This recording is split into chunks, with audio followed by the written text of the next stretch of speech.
காசுக்கு தான் கல்வினா வேசித்தனம் இல்லையா? நாம அத யோசிக்கணும் இல்லையா? கல்லாவை திறந்து வைத்து கொள்ளையடிக்கின்றார், கல்வி தந்தை என்று சொல்லி திரிகின்றார். பட்ட பகல் கொள்ளை இருக்கு, பக்கவலம் யாரையா? நீயே பாரையா. காசுக்கு தான் கல்வினா வேசித்தனம் இல்லையா? நாம அத யோசிக்கணும் இல்லையா? கல்லாவை திறந்து வைத்து கொள்ளையடிக்கின்றார், கல்வி தந்தை என்று சொல்லி திரிகின்றார். பட்ட பகல் கொள்ளை இருக்கு, பக்கபலம் யாரையா? நீயே பாரையா. சரியா அட்டைய கட்டலன்னு மழலைக்கு ஃபைன் போடுறான், சரியா ஷுவ போடலைன்னு குழந்தைக்கு ஃபைன் போடுறான். சீருடைய தேக்கலன்னு பிள்ளைக்கு ஃபைன் போடுறான். ஆங்கிலத்தில் பேசலன்னா குழந்தைக்கு ஃபைன் போடுறான். கட்ட முடியாம செத்த பிள்ளை கொஞ்சமா, கல்வி கொள்ளையரின் அநியாயம் தொடர வேணுமா இன்னுமா? கல்வி கொள்ளையரின் அநியாயம் தொடர வேணுமா இன்னுமா? காசுக்கு தான் கல்வினா வேசித்தனம் இல்லையா? நாம அத யோசிக்கணும் இல்லையா? தேசிய தலைவர் அண்ணன் டி. தேவநாதன் யாதவ் அவர்களே மற்றும் ஆவடி அம்பத்தூர் நிர்வாகிகளே, பொதுமக்களே, அனைவரின் சார்பாக வருக வருகன வரவேற்று நமது இந்திய மக்கள் கல்வி முன்னேற்றத்தின் கழகின் கல்வி புரட்சியாளர் அண்ணன் தேவநாதன் அவர்களுக்கும் இங்கு வந்திருக்கும் அனைத்து பொதுமக்களுக்கும் வருக வருகன வரவேற்று நமது கொள்கை கல்வி முன்னேற்ற கழகத்தின் சார்பாக நன்றியை தெரிவித்துக் கொள்கிறேன். நன்றி, வணக்கம். இக்கொள்கையை முன்னிறுத்தி வருகை தந்திருக்கிற கல்வி புரட்சியாளர் வாழும் காமராஜர் ஐயா டாக்டர் தேவநாதன் யாதவர்கள் சிறப்புரையாற்றுவார்கள், எழுச்சியுரையாற்றுவார்கள். அன்பிற்கினிய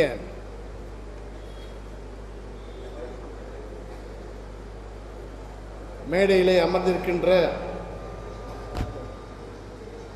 இந்திய மக்கள் கல்வி முன்னேற்ற கழகத்தின் ஆவடி தொகுதியின் சட்டமன்ற தொகுதியின் பொறுப்பாளர்களே, கூட்டத்தின் தலைவர் அன்பு தம்பி ஆவடி சட்டமன்ற தொகுதி நகர செயலாளர் மணிகண்டன் அவர்களே, கூட்டத்தை சிறப்பாக ஒருங்கிணைத்து வடிவமைத்த அன்பு தம்பி அன்பிற்கினிய இளவல் ஒருங்கிணைந்த சென்னை மாநகராட்சியின் இந்திய மக்கள் கல்வி முன்னேற்ற கழகத்தின் செயலாளரும் அம்பத்தூர் சட்டமன்ற தொகுதி செயலாளருமான அன்பு தம்பி தேவராஜன் அவர்களே, எனக்கு முன்னதாக இங்கே உரையாற்றி அமர்ந்துள்ள அன்புக்குரிய அண்ணன் செட்டி யாதவ் அவர்களே, அன்பு தம்பி கண்ணப்பன் அவர்களே, அன்றுக்கினிய இளவல் மாநில அமைப்பு செயலாளர் அன்பு தம்பி விஜயகுமார் அவர்களே, எனக்கு முன்னதாக இங்கே உரையாற்றி அமர்ந்துள்ள இந்திய மக்கள் கல்வி முன்னேற்ற கழகத்தின் இணையதள பொறுப்பாளர் அன்பு தம்பி விருகை கண்ணன் அவர்களே, விருகை தொகுதியின் செயலாளர் அன்பு தம்பி செல்வகுமார் அவர்களே, அன்பு சகோதரர் சேகர் அவர்களே, அன்புக்குரிய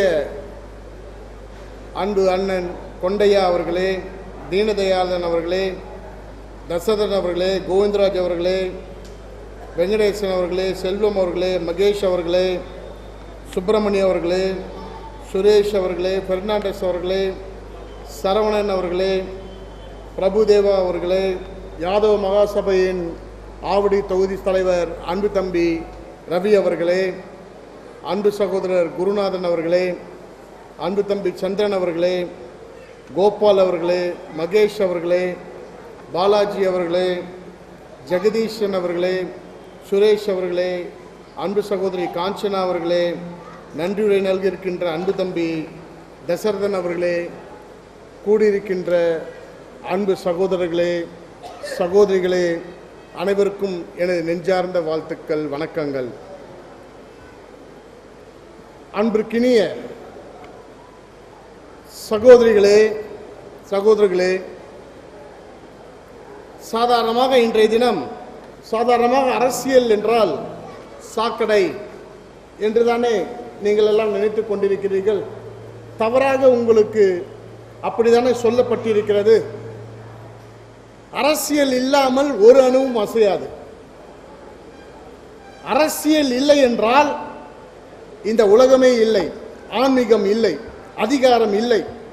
அரசியல் தான் உன்னுடைய வாழ்க்கை. அரசியலை விட்டு நீங்கள் விலகினால் உங்களுடைய உரிமைகள் நிச்சயமாக பறிக்கப்படும். அதற்கு முழு உதாரணம் தமிழ்நாட்டு மக்கள். தமிழ்நாட்டிலே நான் படித்த காலத்திலிருந்தே பார்த்து கொண்டிருக்கிறேன். இங்கே பெரியவர்கள்லாம் வந்திருக்கிறீர்கள்.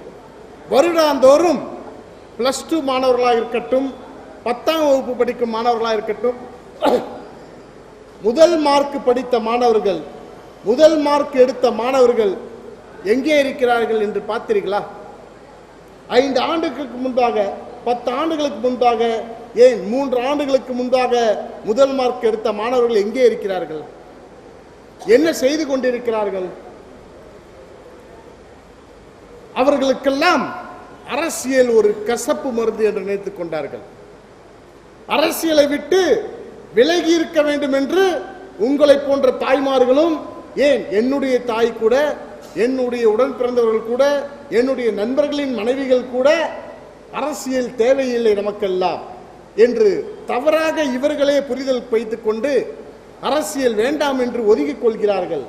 அரசியல் என்றால் என்ன தெரியுமா? உன்னுடைய வாழ்க்கை தான் அரசியல். அதிகாரம் இல்லாமல் வாழ்க்கை இருக்க முடியுமா? உரிமை கேட்காமல் வாழ்க்கை இருக்க முடியுமா? இருக்க முடியாது. இன்றைய தினம் கோல்டு மெடலிஸ்ட் என்று சொல்லக்கூடிய தங்க மெடல் மாநிலத்திலே முதல் மதிப்பெண் வாங்கிய மாணவர்கள் எல்லாம் என்ன வேலை செய்து கொண்டிருக்கிறார்கள் தெரியுங்களா? அடிமை தொழில். அடிமை தொழில். எந்த மாணவர், பல்வேறு கல்லூரிக்கு, பள்ளிகளுக்கு நான் சென்றிருக்கிறேன்.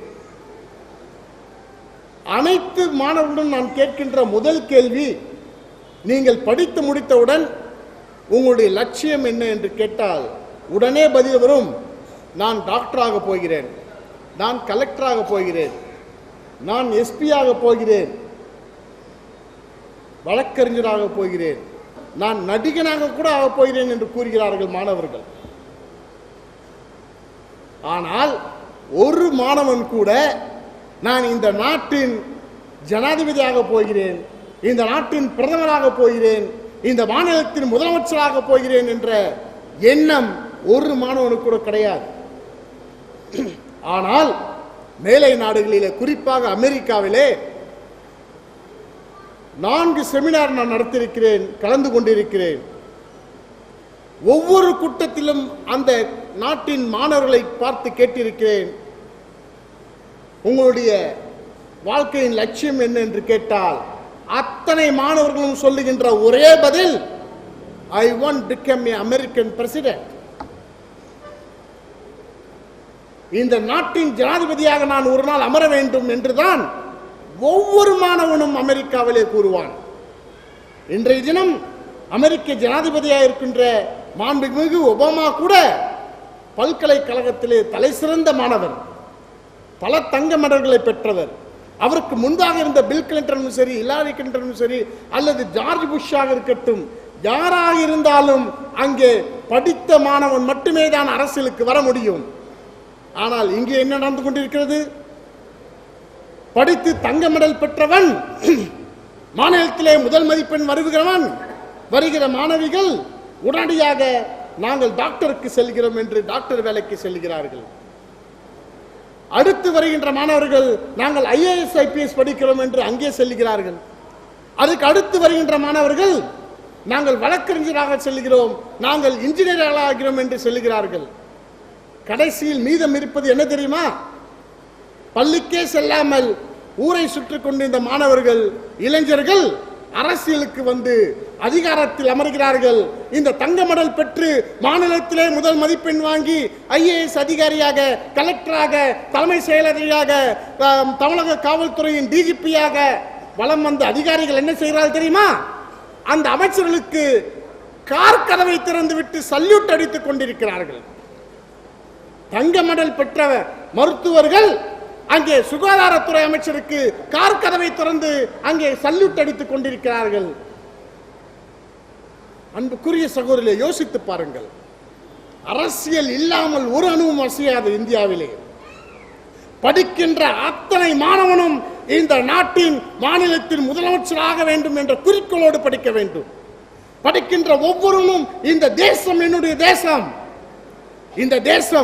இந்த தேசத்திற்காக என்னுடைய மூதாதையர்கள் ரத்தமாக குட்டிருக்கிறார்கள். ரத்தம் சிந்தி வாங்கப்பட்ட சுதந்திரம் இது. இந்த சுதந்திர நாட்டை நான் நன்றாக வடிவமைக்க வேண்டும் என்றால் படித்த மாணாக்கர்கள், படித்த மாணவர்கள், படித்த மாணவிகள் அரசியல் அதிகாரத்திலே அமர வேண்டும். என்றைக்கு அரசியல் அதிகாரத்திலே படித்தவர்கள், மிக்க படித்தவர்கள், பல்கலைக்கழகத்திலே தலை சிறந்த மாணவர்கள் அமர்கிறார்களோ அன்றைக்குதான் இந்தியாவிற்கு உண்மையான சுதந்திரம், குறிப்பாக தமிழகத்திற்கு உண்மையான சுதந்திரம். இன்றைய தினம் மாணவர்கள் தன்னுடைய வாட்ஸ்அப்பிலே பவனி வருகிறார்கள். எங்களுக்கு கூட ஆச்சரியமாக இருக்கிறது. இன்னும் 50 வருடம் கழித்து சுதந்திரம் வாங்கியிருக்கலாமோ? இன்னும் 50 வருடம் கழித்து சுதந்திரம் வாங்கியிருந்தால் வெள்ளையன் நமக்கு நதி நீரை நினைத்திருப்பான், கூவத்தில் படகு விட்டிருப்பான், மெட்ரோ ரயில் என்றைக்கோ வந்திருக்கும் என்று இன்றைய தினம் இளைஞர்கள் நீங்கள் கோபப்படுகிறீர்களே, அதற்கு காரணம் யார் தெரியுமா? இன்றைய தினம் தனியார் பள்ளிகள் கொள்ளையடிக்கிறார்களே, கல்லூரிகள் கொள்ளையடிக்கிறதே, அதற்கு காரணம் யார் தெரியுமா? இன்றைய தினம் சாலை எங்கும் சாலைகள் போடப்பட்டிருக்கிறதோ இல்லையோ, எல்லா சாலை ஓரத்திலும் டாஸ்மாக் பார்கள் இருக்கிறது. அதற்கு காரணம் யார் தெரியுமா? தெரியுமா உங்களுக்கு யார் காரணம்? யார் சொல்லுங்கள் பார்க்கலாம். நீங்கள் தான் காரணம், நீங்கள் தான் காரணம். அது ஒரு சர்க்கிள். நன்றாக யோசித்து பாருங்கள். இன்றைய தினம் பொதுமக்கள் பாதிக்கப்பட்டிருக்கிறார்கள். என்ன பிரச்சனை? மது விலக்கு அமல்படுத்த முடியாத காரணத்தினால் ஆங்காங்கே சாராய கடை திறக்கப்பட்டு ஆங்காங்கே தன்னுடைய கணவன்மார்கள், அண்ணன்மார்கள், தம்பிமார்கள் குடித்துவிட்டு சொத்தை இழந்து நிற்கிறார்கள். மக்கள் பாதிக்கப்பட்டிருக்கிறார்கள். தன்னுடைய குழந்தையை பள்ளியில் சேர்க்க வேண்டும் என்றால் லட்சக்கணக்கில் கட்டி கொடுக்க வேண்டியிருக்கிறது. கல்லூரியில் சேர வேண்டும் என்றால் வீட்டை விற்க வேண்டியிருக்கிறது, நிலத்தை விற்க வேண்டியிருக்கிறது, கந்து வட்டிக்காரனும் கடன் வாங்க வேண்டியிருக்கிறது.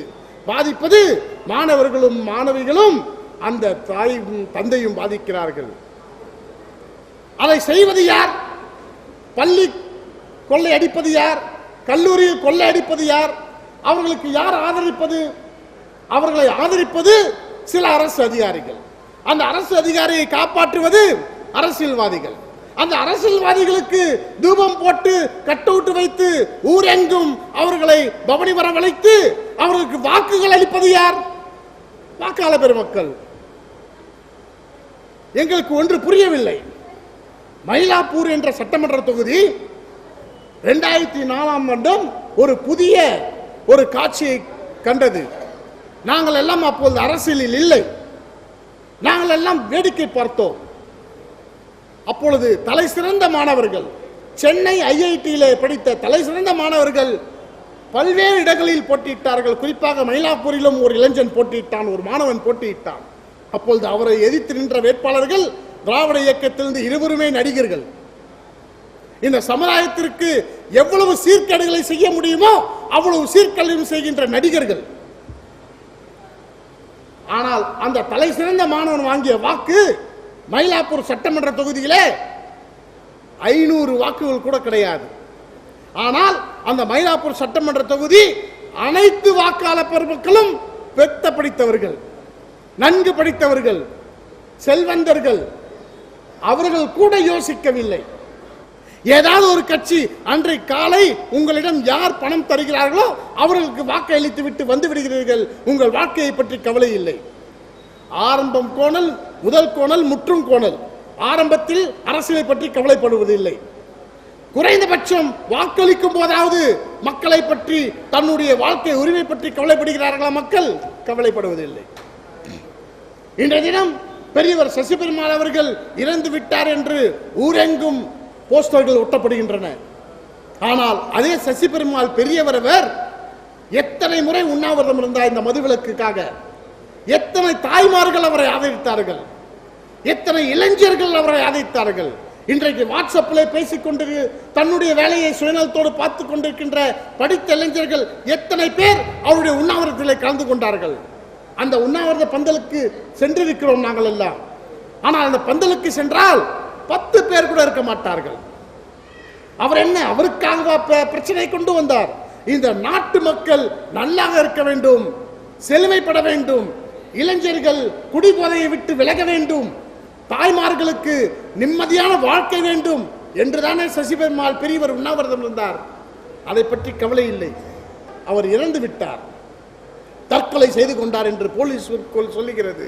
அது எப்படி தற்கொலையாக இருக்க முடியும்? அதை பற்றி யாருக்கும் கவலை இல்லை. இந்த நாட்டிலே நாங்கள் எல்லாம் மாணவர் தலைவர்கள், நாங்கள் எல்லாம் மாணவர் பருவத்திலே இருக்கும்போது போப்பாலிலே விஷவாயு இங்கே கொதித்திருந்தோம், இங்கே ஊர்வலங்கள் நடத்தினோம், அமைதி ஊர்வலம் நடத்தப்பட்டு அங்கே விஷவாயுவுக்காக மாநில கல்லூரி சார்பாக 3 லட்சம் ரூபாயை நாங்கள் வசூல் செய்து அந்த விஷவாயில் பாதிக்கப்பட்ட மக்களுக்கு 85 அனுப்பினோம். எங்கே சென்றது மாணவர்களுக்கு இந்த உணர்வுகள்? நம்முடைய இந்திய மக்கள் கல்வி முன்னேற்ற கழகத்தின் முதல் கொள்கை ஆரம்ப கல்வி முதல் ஆராய்ச்சி கல்வி வரை அனைத்து செலவையும் அரசாங்கம் ஏற்க வேண்டும். இங்கே மன்னராட்சி கிடையாது, மக்களாட்சி. நாம் வாக்களித்தால்தான், நம்முடைய வரிப்பணம் இருந்தால்தான் அந்த வரிப்பணத்தை வைத்துதான் பட்ஜெட் போடுவார்கள். ஆக நம்முடைய பணத்தை செலவு செய்வதற்கு அதிகாரம் கொடுப்பதுதான் நம்முடைய வாக்குச்சீட்டுக்கள். அதை பற்றி எல்லாம் நமக்கு கவலை கிடையாது. 2000 ரூபாய்க்கு வாக்களித்து விட்டு கந்துவடிக்காரன் 2 லட்சம் கடன் வாங்கி தன்னுடைய குழந்தையை பள்ளியில் சேர்க்கின்ற எத்தனையோ லட்சம் மக்கள் இருக்கின்ற இடத்திலே இருந்து கொண்டு பேசிக் கொண்டிருக்கிறேன். அவர்களுக்கு தெரியாமல் இல்லை, இன்றைய தினம் பொதுமக்கள் சுயநலத்தின் உச்சத்தில் இருக்கிறார்கள். ஆனால் தன்னுடைய வாழ்க்கை உரிமையை இழந்து கொண்டிருக்கிறோம். ஒவ்வொரு முறையும் இழந்து கொண்டிருக்கிறோம். இன்றைய தினம் 1,27,000 கோடி பட்ஜெட். ஆனால் ஒரு அதிர்ச்சிகரமான தகவல் தெரியுமா? தமிழகத்தின் பட்ஜெட் 1,27,000 கோடி. ஆனால் வருடந்தோறும் உங்களிடமிருந்து, இவர்களிடமிருந்து, எங்களிடமிருந்து கொள்ளையடிக்கிறார்களே பள்ளி முதலாளிகள், கல்லூரி முதலாளிகள், எவ்வளவு தெரியுமா? 1,80,000 கோடி ரூபாயை அந்த 3000 பேர் கொள்ளையடித்துக் கொண்டிருக்கிறார்கள். வேடிக்கை பார்த்துக் கொண்டிருக்கிறீர்கள்.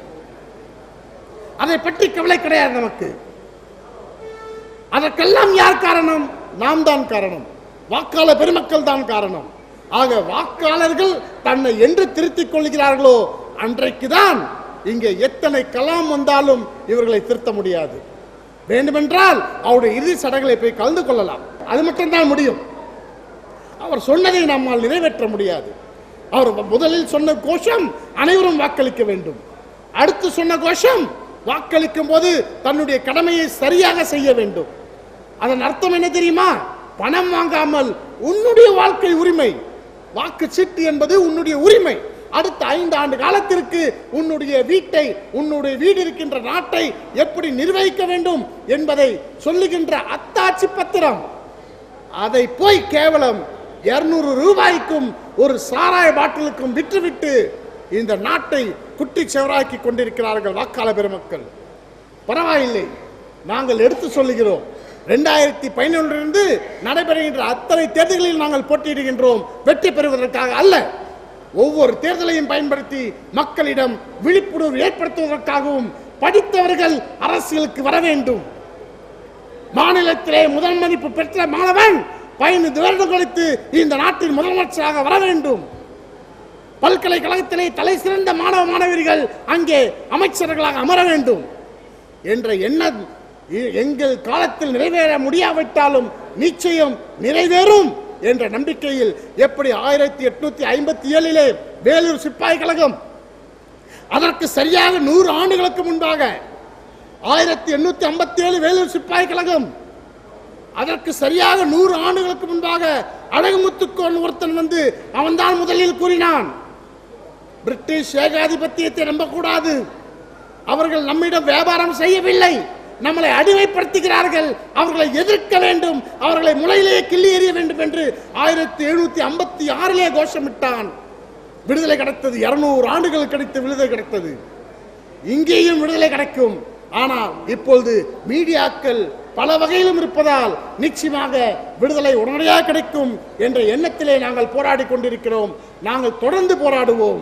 எங்களுக்கு உங்கள் வாக்குகளை பற்றி கவலை இல்லை. நீங்கள் வாக்குகள் யாருக்கு வேண்டுமானாலும் போட்டுக் கொள்ளுங்கள். ஏனென்றால் அந்த வாக்கு என்பது உன்னுடைய தலையெழுத்து. உன்னுடைய தலையெழுத்து சரியாக இருக்க வேண்டும் என்றால் சரியான நபரை தேர்ந்தெடுங்கள். உங்களை ஏமாற்றிக் கொண்டு உங்களுடைய வருங்கால சந்நிதியை ஏமாற்ற வேண்டும் என்று கூறிக்கொண்டு வருகின்ற சட்டமன்ற காலத்திலாவது ஆரம்ப கல்வியிலிருந்து ஆராய்ச்சி கல்வி வரை எந்த இயக்கம் முன் வருகிறதோ அனைத்து செலவையும் நாங்களே ஏற்கிறோம்.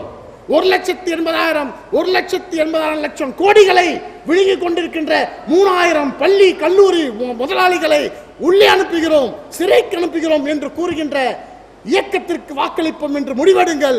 பாமரருக்கும் பணக்காரனுக்கும் ஒரே மருத்துவ வசதி.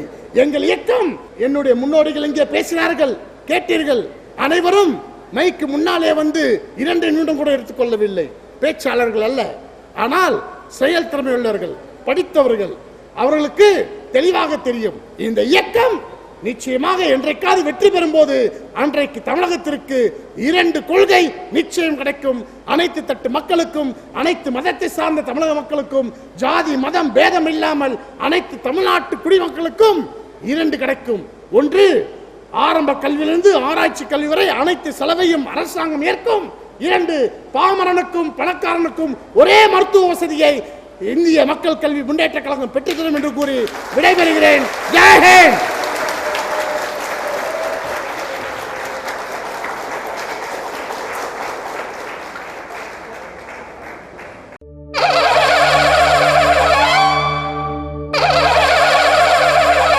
परित्राणाय साधूनां विनाशाय सतुष्कृतां धर्म संस्थापनाय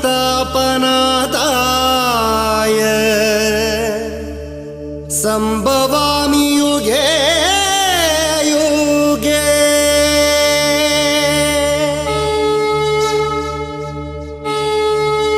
கல்வி கொள்ளை ஒழித்து கட்ட வந்தார் இவர், கடனில்லாத கல்விக்கு வழி தந்தார் இவர், சட்ட திட்டம் நீதி காக்க தயங்காதவர்,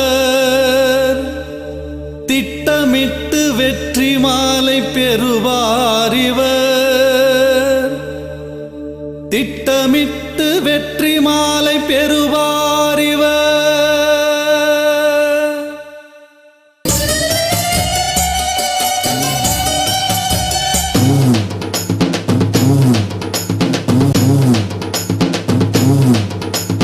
வாளிமுனை ஈட்டி முனை வந்தெதிரே நின்ற போதும் புறமுதுகு காட்டாத சிங்கம், ஆடு மாடு மேய்ப்பவரை ஆட்சியிலே அமர வைக்க ராப்பகலாய் பாடுபடும் தங்கம், எப்போதும் சிரித்த முகம், இல்லாக்கு உதவும் கரம், மேடு பள்ளம் சமமாக்கும் உள்ளம், வாட்டி வதைக்கும் கல்வி கடன் கவலைகளை தீர்த்து வைத்து வழிகாட்டி முன்னேற்றும் நெஞ்சம், கல்வி கடன் ஒழித்து கட்ட கடனில்லாத கல்வி பெற கை கொடுத்து தூக்கிவிடும் வள்ளல், கல்வி கடன் ஒழித்து கட்ட கடனில்லாத கல்வி பெற